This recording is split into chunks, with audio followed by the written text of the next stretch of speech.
Class 1, Step 4, Identifying Homes You Like. I guess we should start out by saying, Rebecca, identifying homes using rational data. If you're going to enter the housing market, you've really got to get armed with information, data. You've got to understand the market data, and don't be afraid by how intimidating it might look. There's vital facts about your market that you can get from your real estate agent. One of the first things that you want to consider is what's called median price. What is median price? A median price, for example, of 101 sold homes would be that price, that particular dollar amount, which is lower than half of the prices and also at the same time higher than half of the prices. I hope that makes sense. Charles, I keep hearing about this thing called hot price range. What is that? Hot price range is really that price range in your community where the majority of all the activity is happening. So, you've got to ask yourself, what are 70 to 80% of all the homes in your area selling for? And whatever that number is, for example, if that number is 250,000, and if you happen to be qualified for 250,000, you got to get ready for some competition, because that's the hot price range in your market. It's where most of the activity is happening. Maybe a very small percentage of the activity is happening at 300 or 350,000, but 200 to 250 is where everyone's buying. That makes that range the hot price range. All right. What are some of the other market data that we as buyers should be looking at before we buy a home? Days on market is a very important one, Rebecca. That basically is a reflection of how quickly homes are moving once they hit the market. If the homes are coming off the market after just 5 days or 10 days, it means that you've really got to be ready to act quickly on homes you like. And your realtor can very easily pull up an average days on market in the neighborhood that you're looking at. Some of the other things that you want to look out for is obviously a sex offender list for the area that you're in, especially if you've got young kids. That becomes even more important. Trends in inventory, how many homes are available in your market. Remember, the less the inventory, the more the competition.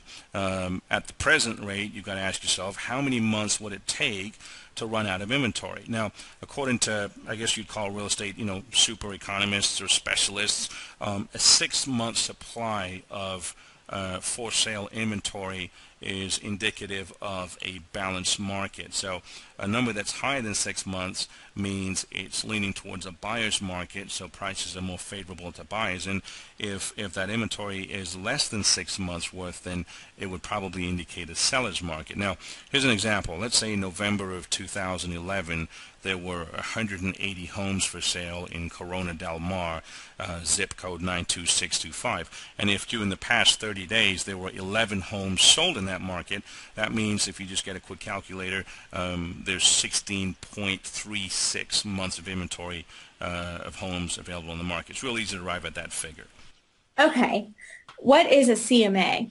A CMA is abbreviation, Rebecca, for comparative market analysis. Basically what your realtor is going to be able to do is pull up all the comparable sales to a property or series of properties you're interested in and present that to you. And that comparable list is going to show what homes like the home that you're looking at have sold for, and or what homes are listed for presently on the market that are similar to what you're looking at. Okay. So what are some of the things that we're going to be looking at when we're actually out driving around and looking at homes? Once you've decided that you're armed with ample information in terms of rational data, we talked about median price, we talked about hot price range, we talked about days on market, trends in inventory, the CMA. So you're pretty clued up by now. You're ready to get in the car. You know what to expect in that community. Looking for homes is a whole nother ball game. Remember, first and foremost, that you're buying the entire neighborhood. You're not just buying your home. Your neighbors come with that home. Okay, they're loud parties and their dogs barking at night is going to be a part of your neighborhood that you move into. And so it's important to investigate things like that. You want to know about the school district. that you're buying in. Try to check up on that school district and its report rates. What fits my lifestyle? If you've got kids, is there a library nearby? Is there a safe playing area nearby? How far is it to get to school? If you're someone like me that frequents coffee shops a lot and sits there for hours on end with my laptop, is there a coffee shop nearby? How close is public transportation or even a rail rink if that's important to you? So would my realtor be able to provide me with that information? To some extent, yes. The multiple listing service and the printouts that your real estate agent is going to give you is going to have a lot of that on there. But quite honestly, once you have an address, Rebecca, you can go online and especially with the search engines now, Google and Yahoo and whatever, you can look all around neighborhoods and see what's available. Some things there's really no substitute for except just going out there and plain outright knocking on doors. Don't be afraid to knock on doors and ask people about the neighborhoods. Hey, I'm thinking about moving in here. I've got young kids. How do you like living here? What is it like? How long have you guys been here? Most neighbors wouldn't consider that intrusive or rude. Who knows? They might have done that before they moved into the neighborhood. I was actually about to ask if they would take offense to that. Some you never can tell. Most folks, I think, these days are not going to take offense, especially with all the things that you have to be aware of when you're moving into a neighborhood. I think most folks will be willing to give up useful information. One thing that's very important is that you've got to write down your wish list and have it very distinct to your must list. What's a wish list? A wish list will be something that you can do without. You don't absolutely have to have. It's not a do or die thing. It will be nice for you to have it. You kind of want to have it, but it's not something that will be a deal killer if everything else about the home fit. A must list, on the other hand, is different. It's something that is mandatory to make the home make sense for you. For example, if you've got 3 teenage kids, a 4-bedroom home might be a must. If you've got plenty of dogs or pets, a decent yard size might be a must. If grandma's moving in with you, a downstairs bedroom might be a must. Now, something that might be on the wish list might be, I don't know, a bedroom balcony or a fireplace or something. So there's obviously a distinct difference between what's a wish list and what's a must list. Where can I look up local sex offenders? I don't want my kids exposed to that. Does my realtor provide that information? Your realtor can give you some information on it. There's a couple of important websites that you can look up, which you can actually find their web addresses on our blog. But quite honestly, there's never an ultimate way to know, hey, this neighborhood or this street does not have sex offenders. Just because you get a list of sex offenders, that doesn't mean that the house right next door doesn't have one.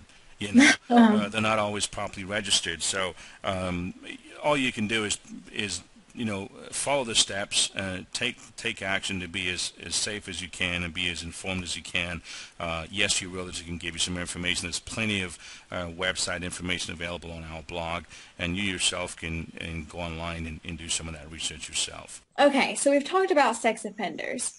I guess my other question is, say I really like a home. What should I look for when I'm walking through the property? When you're walking through the property for the first time, a lot of things should come to mind. You might want to grab a note and a notepad and take that with you. Is there enough room for both your present family size and your future family size? Like if you're planning on having kids or having your parents or grandparents move in with you, then you've got to look at not just what you're looking at there at the time, but is this enough for what's going to happen in the future? Is the house structurally sound? Keep in mind that older homes have issues.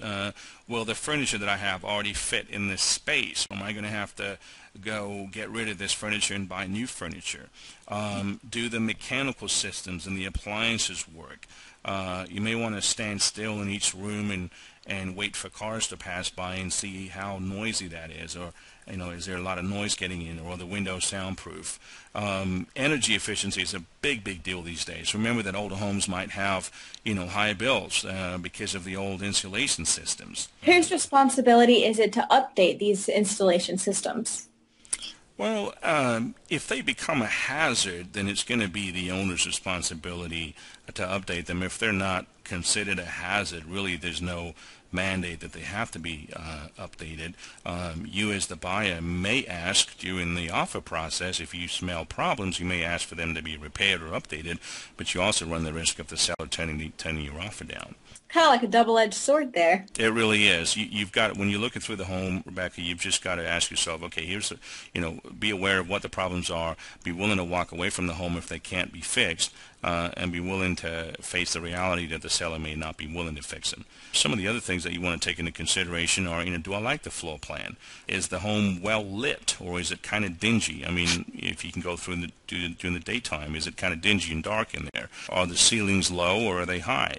Is there room for additions? If you're someone that's ambitious that wants to put some additions on there, is there even room for that? Is there enough storage space in the home?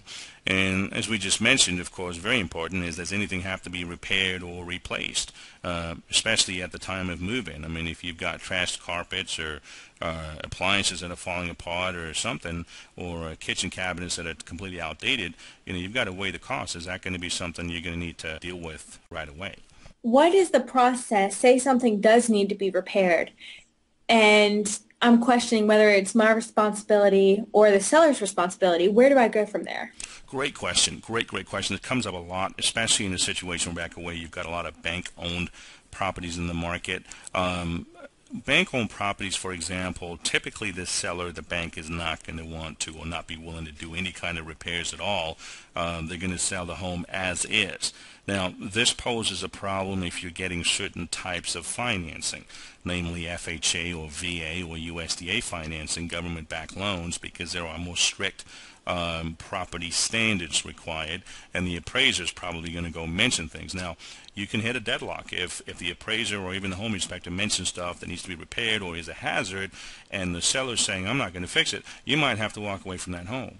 You see, in a private sale, it becomes negotiable. You can ask the seller, hey, I need you to fix this and this and this because our lender's demanding it, or because we consider it a hazard. Realize that the seller might have the prerogative to raise the purchase price on you. They might say to you, well, yeah, we'll go fix it on our dime, but we're going to bump the price on you. So it's really a negotiation. Okay, I see. So this is what you're talking about when you say weigh the pros and cons. Exactly. Yeah, and a lot of times most buyers will say, hey, my uncle Jack will come in here and do some of the repair work as a favor. There might be some things you're better off not asking the seller to do. Of course, if there are issues that are hazardous, then not only do you have to ask, but your lender might force you to have those things resolved and taken care of.